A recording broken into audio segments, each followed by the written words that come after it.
Hello, ladies and gentlemen. This is Professor Hamamoto today. It is March 4th, year 2021, and today's talk is titled The Assassination of Stieg Larsson, Death of the Swedish Experiment.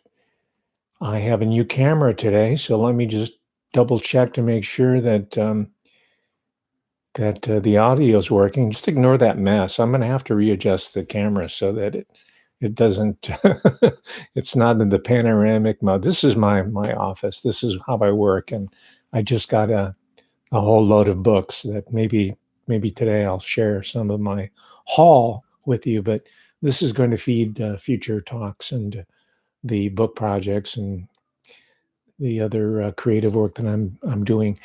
So welcome to today's talk, everybody. I see that Kate Gowan has read the trilogy, as have I. I usually don't read sequels and anthologies, but in this case, I was so intrigued and enraptured by the story of really Stieg Larsson, not so much the fiction, although it's really compelling and it's a page turner, and Stieg Larsson definitely knows his craft, and he had great editors, and he himself was a fan of detective fiction. And there are traces of influences that include people like Umberto Eco, Professor Umberto Eco, who's another favorite of mine.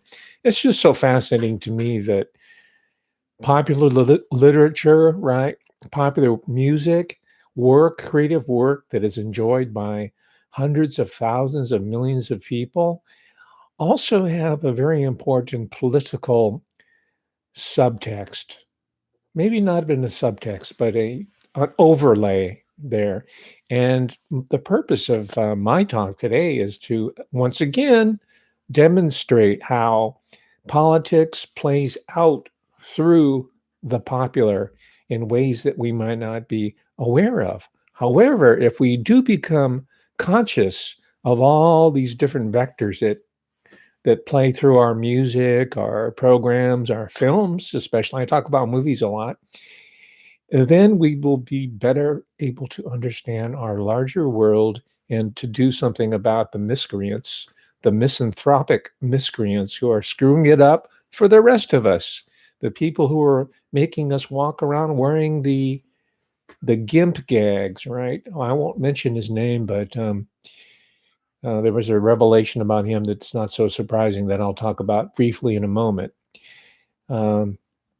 First of all, I have 4 announcements I'd like to make, and I want to invite you to join us and join me to, first of all, first of all, yesterday I was with with George Webb, and I was with the Biden's Belt and Road Show. And George, of course, is down in New Orleans holding another one of his great charrettes.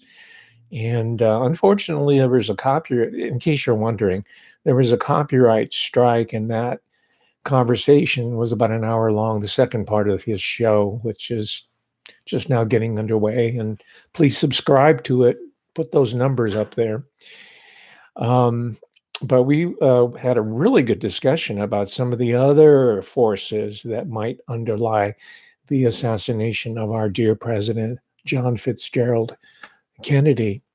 And assassination is going to be the theme today, but on the other side of the world, that has a very close connection there. And maybe if I can remember, and if the opportunity arises, I'll bring that up with John O'Loughlin on his show today with George Webb.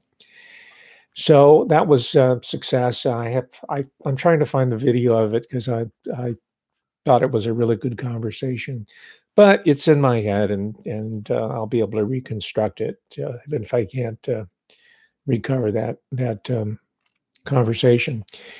1 hour later, yesterday, I had the office hours with Professor Hamamoto, and you're all invited to join us for next month. It is the first Wednesday of every month. You do have to be a member of the Patreon circle. It's fairly cheap. It's $5 a month, and you can try it out for a month, 2 months, however you like. I appreciate your support. It allows me to buy the research materials, and I'll see that big stack of books back there. That's thanks to your support. I took a lot of notes. We had a really good group. It shouldn't be that surprising, but it was really good exchange. And if you like that type of conversation, because I'm not lecturing, I'm kind of just one directionally giving a talk here, but in the office hours, I purposely take a back seat, and I'm just kind of like the moderator, I guess, because the people in there have a lot to offer, and I took notes furiously to follow up on some of the leads that were given me. And there's a lot of honest discussion. We talk about other shows, and we critique them. You might consider it more on the level of gossip, but which is okay. But we do that in order to see whether person X, Y, or Z is credible. I'll give you a specific example. I don't think it'll hurt anything, but I did as you know, if you're watching this channel, I did a sort of an overview of the Millie Weaver documentary, PSYOP, The Steal, and I had, for the most part, a positive reaction to it. But then there came a discussion of, okay, who's behind her, and how did this person come from InfoWars with a microphone and collaring hapless University of Texas undergraduates and asking them kind of a random off-the-wall question. Of course, anybody who's caught in that situation, more likely than not, you're going to sound pretty stupid or dumb or unaware. So it was kind of a, what they call ambush. I wouldn't call it journalism. I don't think it was even at the level of journalism.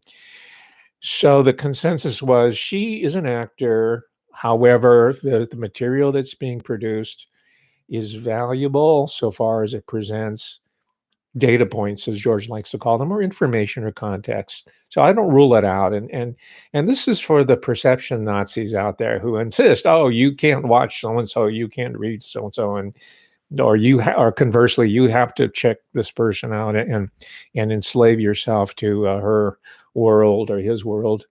Otherwise, you're not a good person. My deal is I really don't care who these people are. So far as their backstory, I'm only concerned about what they're offering. So far as information there, but I do think it's very, very useful, and it's, I think, indispensable to understand what their origins are, who they're related to, right, through marriage or friendship or past employment, because that allows us to better contextualize their statements, right? We just can't take it on faith. We just can't take it on face value, right? And that holds true for everybody, including myself. I really, my life is an open book. I've never held anything back, much to my detriment.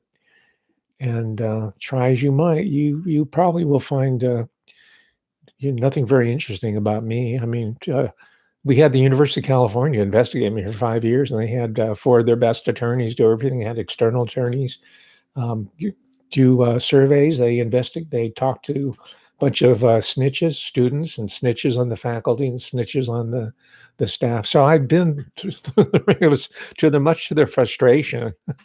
They didn't have much to hang me on. So anyway, but you're free to check me out. Yeah. And if you're a moralist, you might find some of my activities reprehensible, but that's okay. You don't have to watch this channel. I'm going to have a lot of fun in spite of you. The haters, that is, not you who are watching, because I love you all. Thank you for joining me, and because I know your time is precious. So we're going to have, again, this is number 3. We're going to have another Thursday trio. I love that show. I like that show. I'll tell you, better than I like this show. I mean, it's different, but I really enjoy the interaction. It's like playing a solo instrument versus being in a jazz trio or a combo, a power trio like Cream or ZZ Top. There's exchange, and there's a lot of energy, and you don't know what's going to happen. It's exciting, so I look forward to that every week, and it's become very popular amongst the larger audience, and gosh, who knows where it'll go. It's going to the top. if I have anything to say about it. And I do. Okay, so that's at 5 o'clock today, Pacific time, and 8 o'clock Eastern time. John O'Loughlin's YouTube channel. He's gracious enough to invite me as a guest, and of course, the great George Webb. And just to give you a little preview, I don't know how much of I'll be able to get in there, but I will be contributing since George is down in New Orleans doing shredding with.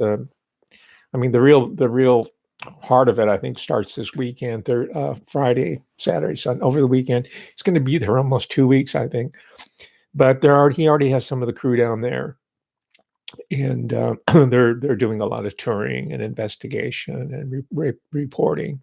So I'm going to try to put in some of my hunches, and I kind of previewed that on yesterday's Biden's Belt and Road show. That's why I'm kind of I won't say upset because YouTube does this all the time, but I'm disappointed that some of the original insights that I had are lost. But they're still here. I still have them in my head and in my extensive notes, which I'll share to you with you today. My notes on Stieg Larsson. I've been following his career for 3 or 4 years now. This is not something new to me. But anyway, just to give you a preview, I'm going to talk a little bit about the assassination of our beloved president, John Fitzgerald Kennedy. And I'm going to talk specifically about how this Byzantine plot that there's about 2,000 books now at last count on the John F. Kennedy assassination alone. But there's just all these different plots that are laid out there, scenarios, and it runs right through New Orleans, as most of you know, right? So they're there. They're doing the research. Team W, I'm talking about. And my contribution to this discussion, and I'll lay claim to this, and I'll let all the echoers on YouTube, because YouTube is finally achieving what its long-term goal was, just to create a giant echo chamber of mediocrity where everything is repeated over and over again, and nothing moves forward. So in defiance of that, I go out of my way to come up with something original, number one. And number two, I'm going to try to deplatform YouTube as soon as I can. Leave them in the dust, like a lot of people already are. So it's not I'm just following the pack. I'm heading towards the exit. But I identify New Orleans as the capital of Knights Templar in America. And Knights Templar, of course, are related to the Freemasons. I'm not going to go deeply into the structure of the organization or the history, because you can do that by reading on your own. There's an incredible mountain of literature on these different secret societies and fraternal organizations. By the way, I'm going to dedicate myself, at least in one talk, to secret sororities. That's female secret societies. Yes, there are female secret societies, and they don't get any play.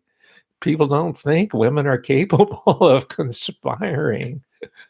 Gosh, maybe it's the secret sororities that are running the world. Have you ever thought about that? Hey, I'm putting that in your mind. Okay, that could be another historiographic breakthrough here, right? We're always coming through new perspectives. That's what we do here.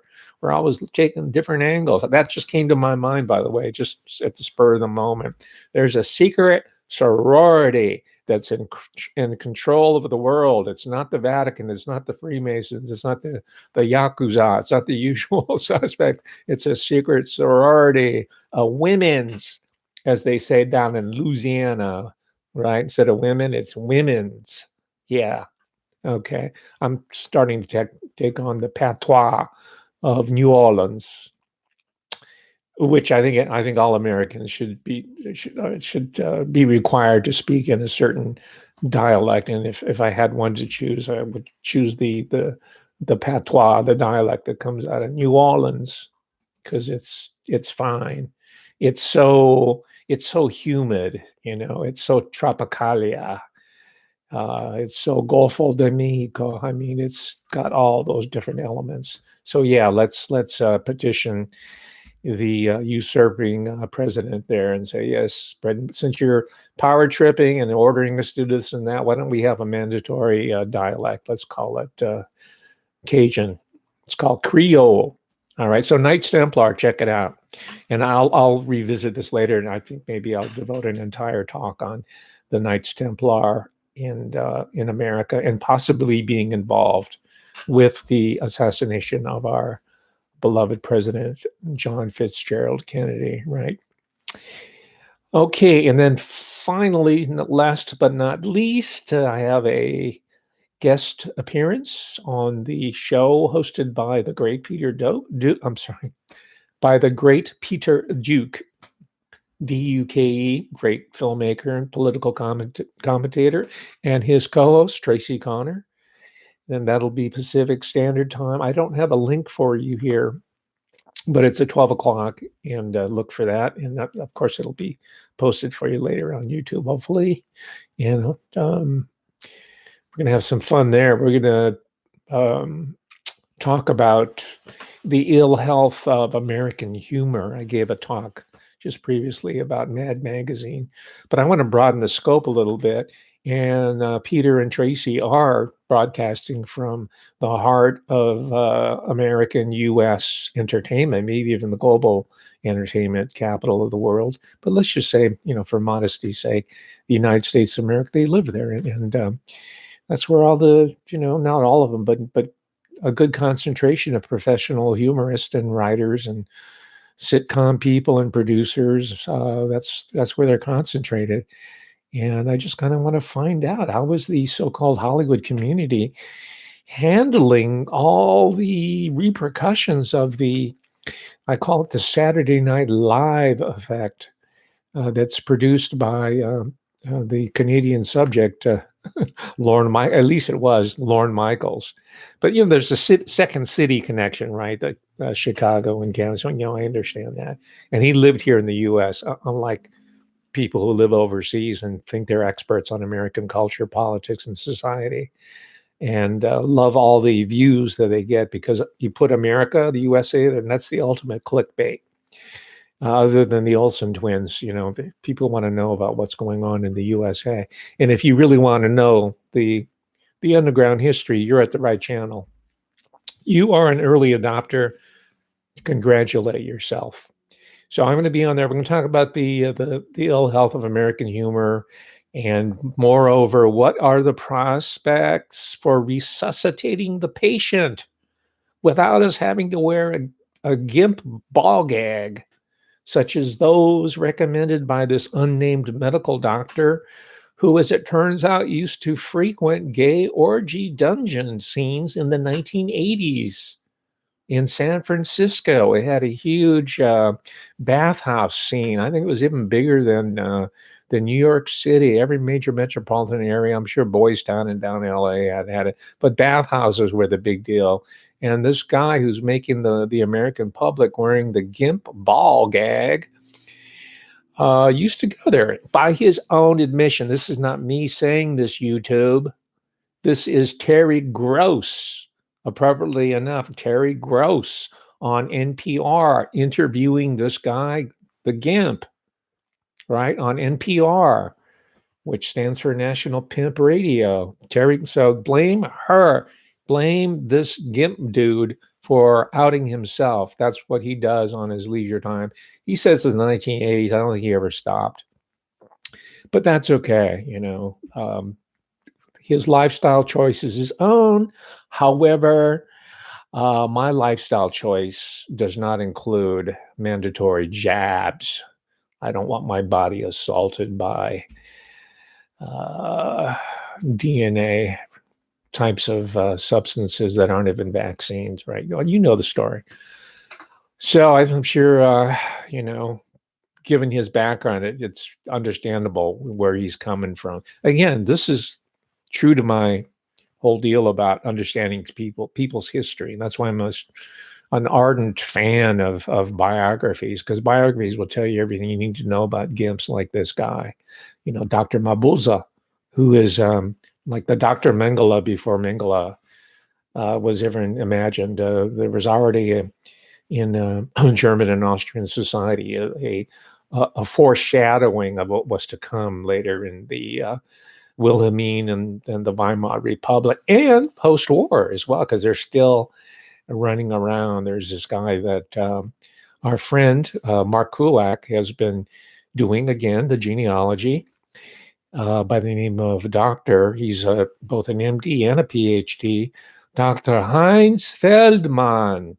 He's a contemporary. He's like living in our space and time. So Dr. Malboza and Dr. Mengele, people still like to obsess about it. He was a horrible person. Yeah, he deserves all that ill attention.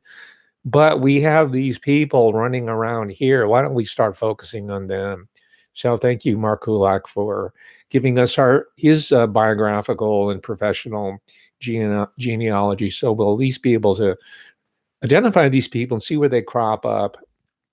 And we're finding out now that the guy that was in charge of the gimping of America, Dr. Mabuza, we're finding out where he really comes from. And I'm sure he is looking forward to submitting to the anal swab testing for the various and sundry lab-created viruses that have been coming out of the finest research institutions in China, Japan, Singapore, South Korea, Canada, Britain, France, Germany, and yes, the good old US of A.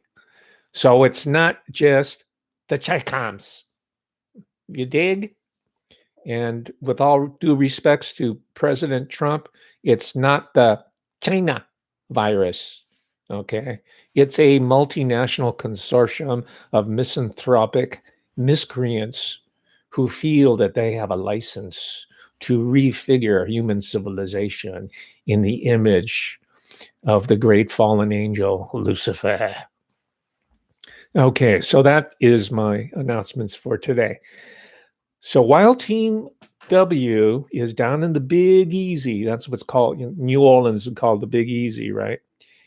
The Big Easy, the Big Greasy. Oh, yeah, I love that humidity. Oh, yeah, Tennessee Williams, like the cat on the hot tin roof. Yeah.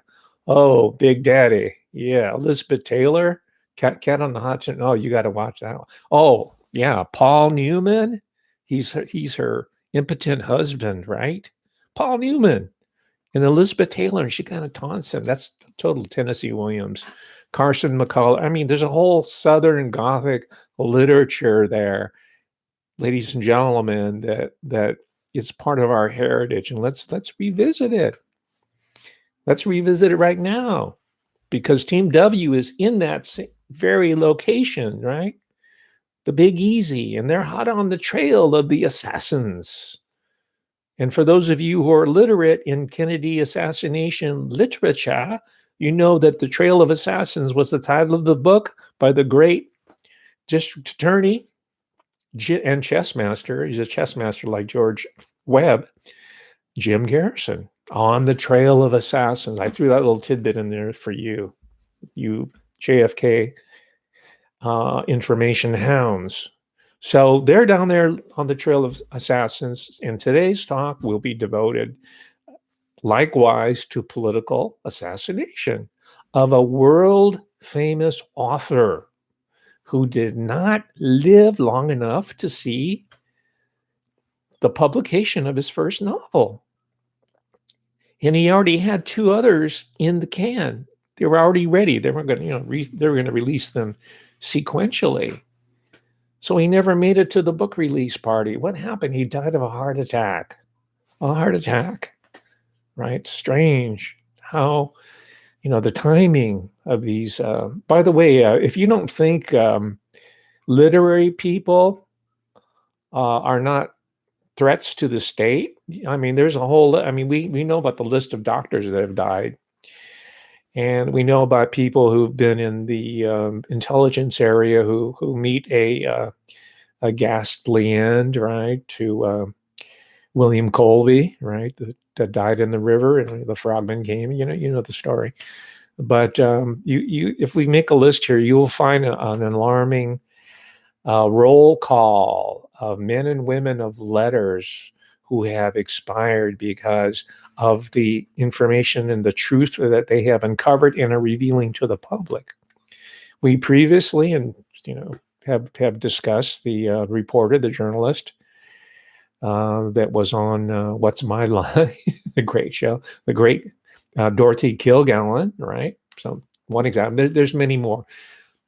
But this individual, I'll give you his name, Stieg Larsson, falls into that lineage, if you will, that roll call, that honor roll of martyrs to the truth, Stieg Larsson. And I'm telling you this because the mainstream media and some of his biographers don't grant him that status. Some of them, I think, are trying to whitewash his death or the meaning of it, and are instead focusing on just one aspect of his relationship and his career. I'll talk about some of those books in a moment. But so far as I'm concerned, I'm interested in the politics of the murder, I'll say it, the assassination of Stieg Larsson, right? And it's related to another assassination, a political assassination that preceded him by many years. And that is the assassination of Prime Minister of Sweden, Oleg Palme, Palme. This is in 1986. Stieg Larsson died in 2004 of a quote unquote heart attack. And it might be very well possible that he did die of a heart attack. He was a heavy smoker. I think he was doing 2 packs a day, and he was a nonstop coffee drinker, and he wasn't in the best of health. But my gosh, he was only 50 years old. I think 50. He's fairly young and not that bad. I mean, he didn't have any health problems really, but he died anyway. I'll leave the medical investigation to someone else. The point is that Stieg Larsson's death and the assassination of Prime Minister Olof Palme is very much intertwined with our history, American national history, and the history of the larger Anglo-American alliance, which includes other state actors like South Africa, according to this author. And when you talk about South Africa, you have to talk about Israel, right? So Israel might be in there, and there might be some other players as well. Just like the assassination of John F. Kennedy, there were multiple different groups that were interested in making sure that he didn't see a second term in the U.S. presidency. So hang on there, and I'll try to wrap it up, tie as a loose bow, not a perfectly realized bow, but a loose bow about how the death of Stieg Larsson is very much related to our predicament here in 2021. Right? And I'll point to a documentary that I just watched prior to this, and just sort of prepping for it. And I'll give you the name, and I'll put the link in the description when I post this here, so that you can just click it on, because the person that we know is just a popular author, Stieg Larsson, turns out to be a very important means of refracting, looking through his career, and understanding our own predicament here in 2021 in the lockdown. A right-wing fascist lockdown, whether they're Nazis or not, these are labels. We're in an authoritarian, at minimum, totalitarian lockdown that the author Stieg Larsson was writing about, investigating, and I don't know if he could have anticipated the strategy that was enacted by the WHO, the World Health Organization, and NATO, and all the other players, and the different entities here in the U.S. I mean, that is the product of a mad genius scenario writer. I don't think even someone as creative, Stieg Larsson, could come up with something like that. That certainly took most of us here in the United States by surprise. And 1 year later, we're still trying to get over the shock of it. But we will get over the shock. And part of getting over the shock is to go right into the maw of the monster itself, the beast, and look at his tonsils and see the infection in there, and then deal with it accordingly. So that's what we're going to do today. So most of you know, and I see that, as I mentioned before, Kate has read all three of them, right? The first one was The Girl with the Dragon Tattoo. That's what got me into it. And I read all three, right?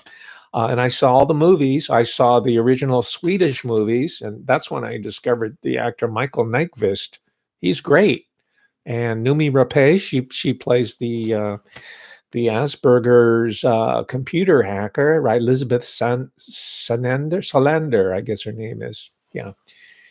And I think they made two of those in Sweden. And then I think David Fincher, for some unknown reason, made English language versions of it, and which didn't really make any sense because the Swedish version is not only sufficient, but is brilliant. The acting is great. Michael Nyqvist, and I started trying to find out what else I can find on Michael Nyqvist, where he's really incredible, very intense, and very smart. He's not like a dumbbell, he's intelligent. He's a Swedish actor. I mean, if you're an actor, if you're in the theater, if you're a screenwriter, if you're a film writer, you're going to be smart. That's just part of their cultural heritage. Unlike in the U.S., where we celebrate goofiness and other undesirable traits, purposely so. I mean, I like goofy. It's okay. I told you I like Where the Millers. Romantic comedies are very much appreciated by me. But anyway, this is Michael Nyqvist, and I'm mentioning this because guess what movie came up when I checked him out? Yes, he stars in a film called Arn the Knights Templar. Yes, it's sort of I think it's a medieval period. It's not, strictly realistic. It's not a fantasy like the sword and sorcery stuff, which I hate, with a lot of CG in it.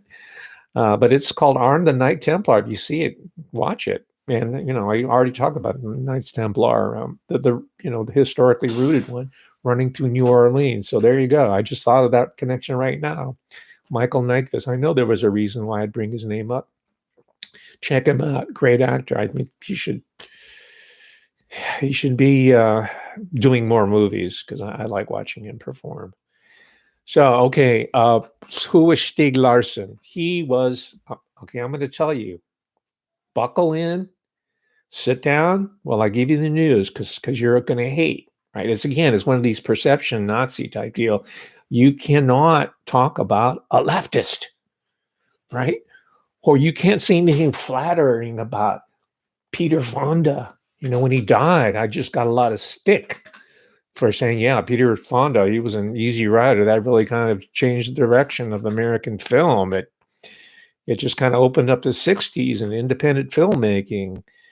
But some, you can't talk about Peter Fonda because he said that Baron Trump should be put in a cage, on it, So just bear with me a moment. I'll tell you, Stieg Larsson was a social democrat, right? And I mention this is because even social democrats have something valuable to offer on occasion. So do communists, right? I'm not going to talk about dictators have zero to offer. We're all trying to make a better world. We have different strategies and different approaches. We do not want to have regimes that lead to the deaths of millions of people, right? And the United States of America is ostensibly a republic and a democracy with I know the distinction, so don't put anything in the comments. I read the echo chamber media just like you do, so I know the difference, right? And we've heard that for the last 50 years. So I know the distinction. But we ostensibly live in a republic and a free society. But what's happening to us? What is happening to us?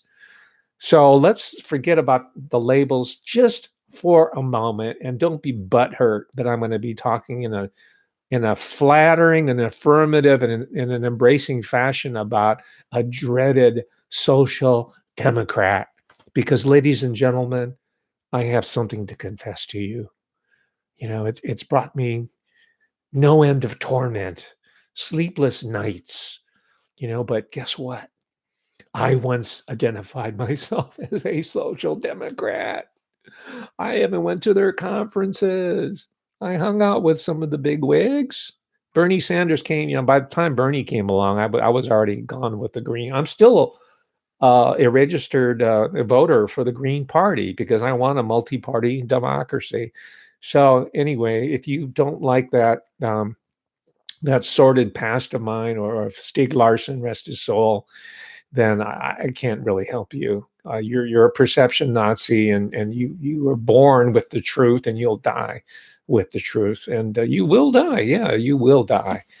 Because you did not want to open your narrow perspective to admit those of people like Stieg Larsson, who, like us, like you and me, was anti-authoritarian and anti-fascist.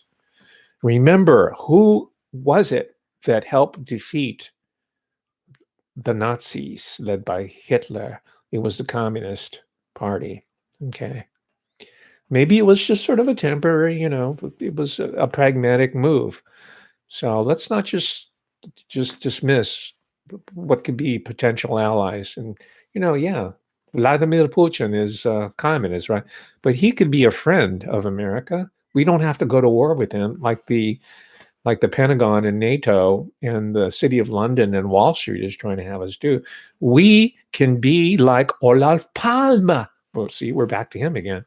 The former prime minister, the martyred prime minister as of 1986 of Sweden, because he was reaching out to the Soviet bloc back in 86. And this was a time, believe it or not, ladies and gentlemen, it was very similar to now. There was just a lot of hate being directed at the Soviet Union. And I guess the premier there at the time was Leonid Brezhnev. And it got to the point where it seemed that we might have gone to war because of different provocations. And I'll have to tell you this: most of them were coming from the United States and Britain, its ally. They're the financial capital. This is where all the funds come in, and the U.S. is the army, the strongman for it. So they work in tandem for now, because we know that the double cross is imminent. And we can see that there's all sorts of surrogates of Britain that are crossing the border and entering our media and our commentary, independent media and whatnot, who are demoralizing us purposely without talking about the problems of their own country. That's all part of the strategy, by the way. It's very subtle, so you might not be able to detect it. So we were at the brink of all-out war on more than one occasions, but beyond that, there was a covert war being orchestrated and led and managed by, guess who? The Alphabet Agency that we all know and love. It starts with a C and it ends with an A, right? And again, I'm using the CIA for a sort of a catch-all for any number of intelligence agencies in the U.S. and in Britain, right? And at the time, the person who was the head of the Central Intelligence Agency, if I recall correctly, was a person he's an OSS veteran, right? A William Casey, who also kind of died with taking the secrets, the dark secrets of the deep state with him as he died. And supposedly Bob Woodward, I read the book about William Casey, got the last words of William Casey. Anyway, that's neither here nor there. Casey had the ear of the president at the time, Ronald Reagan. I was not a big fan. Remember, at that point, I was a social democrat, a democratic socialist, because who were we who was in office. It was Reagan. And I'm not saying Reagan himself, the people behind him, like William Casey and Wall Street, all the usual suspects, were using Reagan as the legitimating point as president of the United States to execute their agenda. So what position could I take? I'm not going to be a Republican. I'm not going to join Phyllis Schlafly, right? That chicken hawk, right? She's just, she wants to throw American boys into wars in Afghanistan and all over the world. And she thinks it's part of our duty as American to nation build. She uses that phrase, but she comes out of that ilk from a very, sort of primitive paleo conservative level. So that helps explain people like me and others who went to the people who were and of course it's different now. It's changed 180. The people that once called themselves social democratic socialists are now social fascists. They flip-flop. They've called, I think Jonah Goldberg is his name. He wrote a book called Liberal Fascism.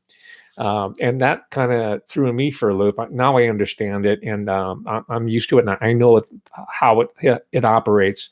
It flip-flops dialectically, and now they're in their fascist phase right now. They're authoritarian because they want war. The people who are on the left now who consider themselves social justice, my colleagues, they want war with everybody, especially against the American people. They've abandoned civil liberties. They used to be the most ardent protectors of free speech. Now they're aiding and abetting the clampdown of speech. All these progressives who've been educated for 3 generations now at the University of California and Stanford University are now working in Silicon Valley, identify with the progressive movement. They identify as leftists. A lot of them consider themselves part of the Democratic Socialist of America, right? Those are the people who are running our affairs and that of the entire world. So you see how dialectically it's flip-flopped. And maybe now you'll hate me a little bit less because I'm still on the side of freedom, autonomy, and national sovereignty and Americana. That has not changed and never will. So he was influenced, Stieg Larsson, by his grandfather, who I assume had experienced World War II, maybe even as long ago as World War I as a child. But his grandfather definitely had gone through World War II, and as a result, his father was a staunch socialist. I think his mother and father were too. And as Kate Gowan observed,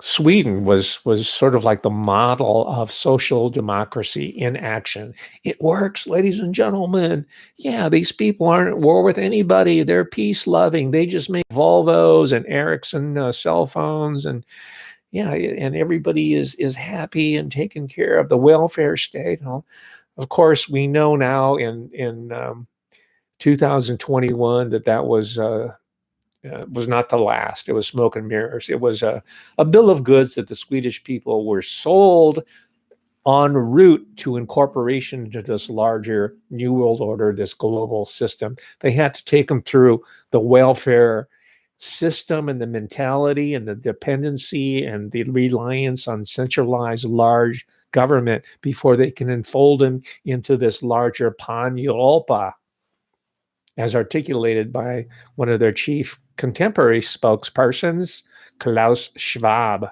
right? So we've seen this process unfold over decades and decades. And the Swedish post-war economic miracle was supposed to be a proof of concept that socialism works, because the bankers really don't care about these labels. Social it doesn't matter. They want centralized control, and they're going to have it, even if it means eradicating a large segment of the human population.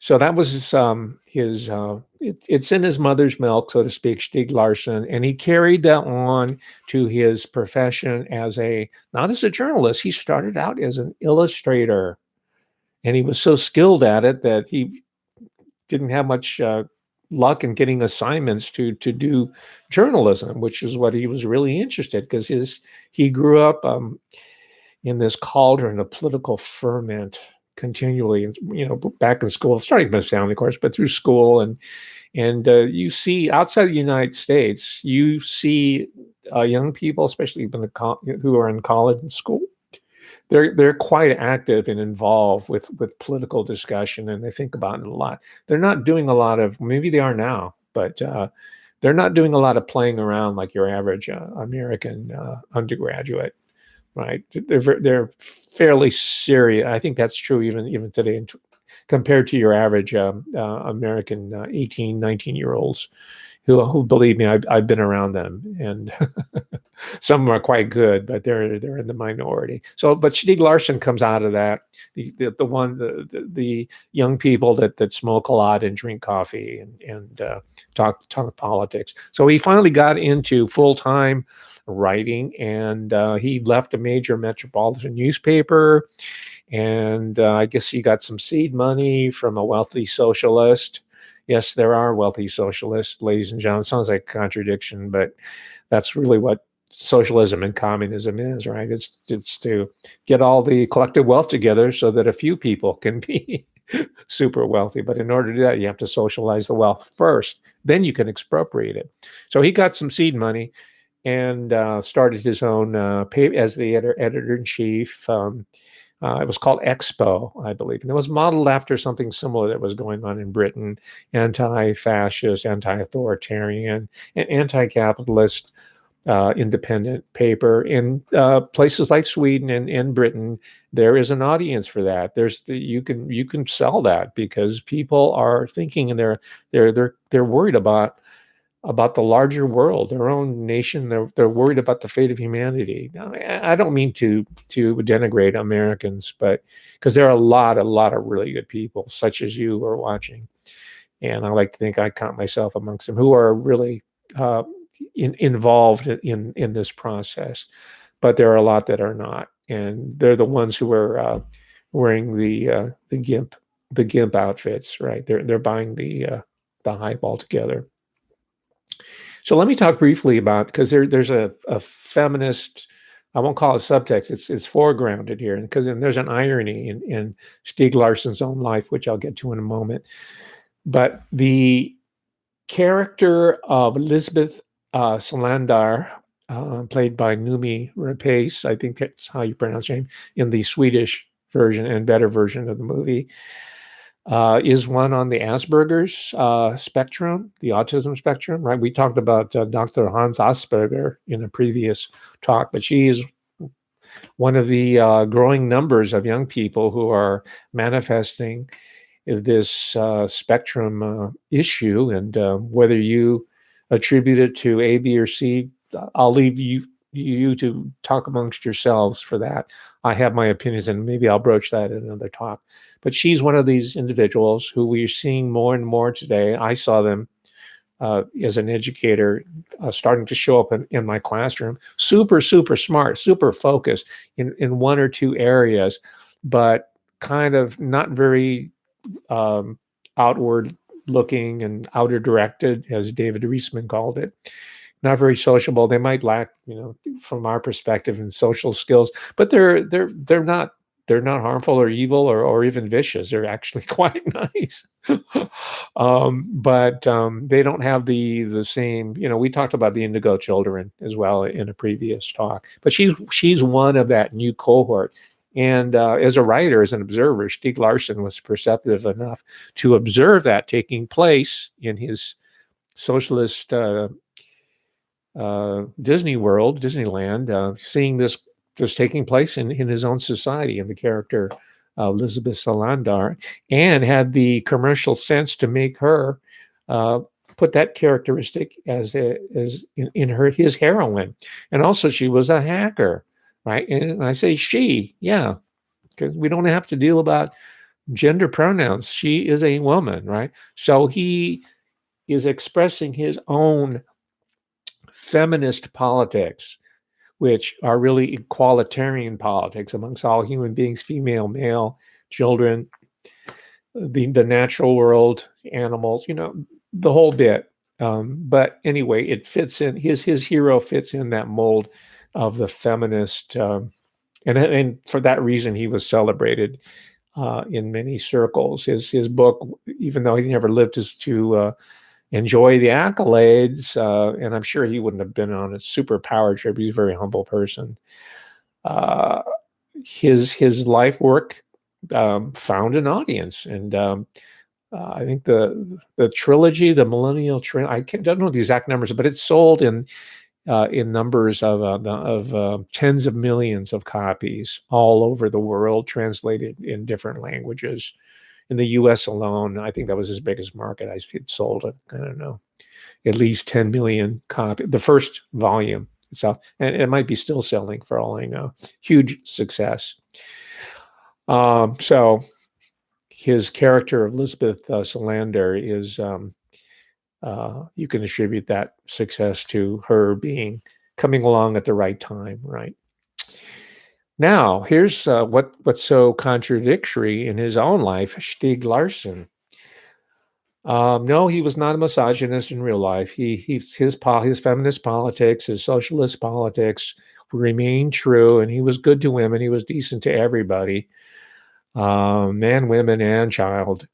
But, and here's the object lesson I draw from it, right? This is not the lesson that his partner, his domestic partner of 30 years draws from. She never really even raises the possibility, and I'll tell you what that is in a moment. And her name is Gabrielsson. What's her first name? Eva Gabrielsson. They lived, Stieg Larsson and Eva Gabrielsson lived together for 30 years in the same 600 square foot apartment. Yes, ladies and gentlemen, in most other parts of the world, you don't get to live in a giant-ass apartment or house like we do here in the U.S., even though my place is kind of small, but I like it. I like living like a grad student. It's less to clutter up. It's already bad enough as it is. So they shared a 600 square foot apartment in Stockholm area, I believe it was. And as I mentioned, Stieg Larsson died all of a sudden. And he did leave a will, and he left some of the money to his domestic partner, Eva Gabrielsson. However, because of Swedish law, right, it's enshrined in law, she got zero money from the estate of Stieg Larsson, despite of the fact that she was instrumental in helping him attain the success that he realized. She was trained as an architect. She was a writer herself. She was a translator. By the way, she translated into Swedish from English. Philip K. Dick, The Man in the High Tower. I'm going to talk about Philip Dick one of these days. I have some really crazy biographical information on Philip K. Dick that's going to really make PKD fans very, very happy. And I'm not a super PKD fan. I'm not a super authority on any of these, because I know there are people who dig down. They know every single aspect about Philip K. Dick, maybe deservedly so. Just like there's these people who know everything there is to know about the Beatles and more, right?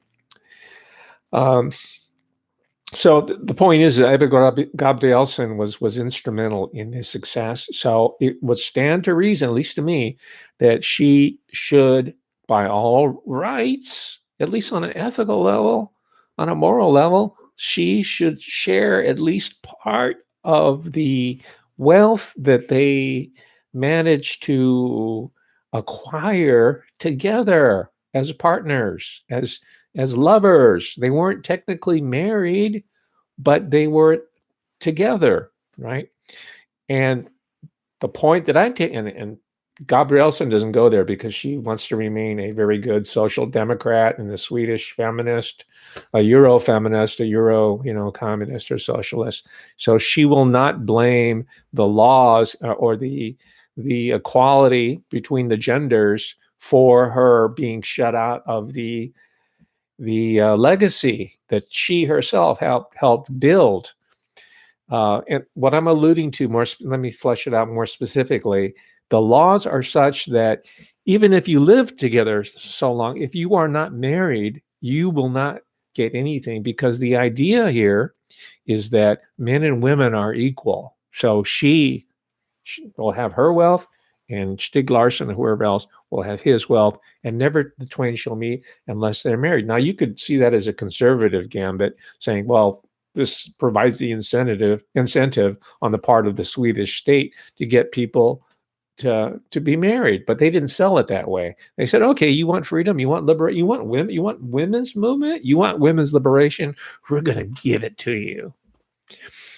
And she got it. And the estate got stuck with a huge tax bill, I'm sure, because the tax, it costs money to fund a welfare state of that magnitude, which isn't working. By the way, I think the average Swede has a. It used to be like the fourth wealthiest country, not maybe 20 years ago. I think it's like in the number 20 or something. So that's the death of the Swedish experiment.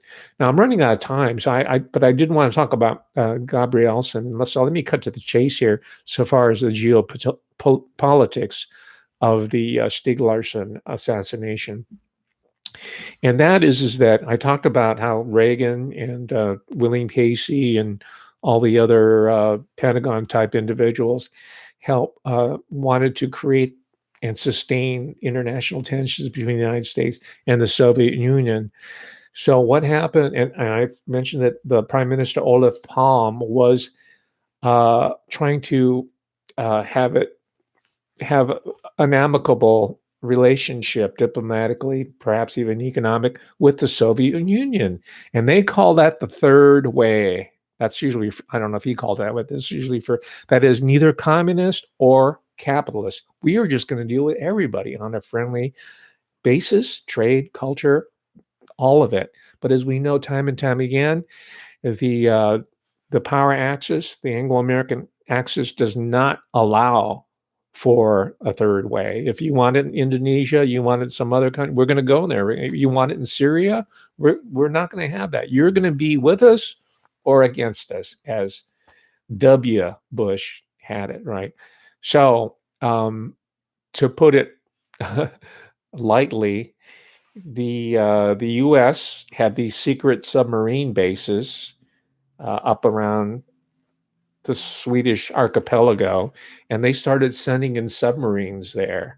And the Swedish Navy even went out there and dropped a bunch of depth charges, and I don't think they were able to raise any hulls of any submarine craft. But then, of course, it was being blamed on the Soviets because they're the most, they're in the general region, right? And they have a North Atlantic fleet, very sophisticated. But it wasn't them that's behind, according to people like Jan Stocklasa. He says it was primarily could be attributed to or blamed on the Anglo-American alliance for these provocations. Now, before I leave you, I want to, and I agree with that assessment. I'm not so sure it was just, he blamed South Africa alone for the assassination of Olof Palme. I think they were possibly involved, but I don't think they were the only player that were implicated in this crime here. So let me leave you with this film by a great author.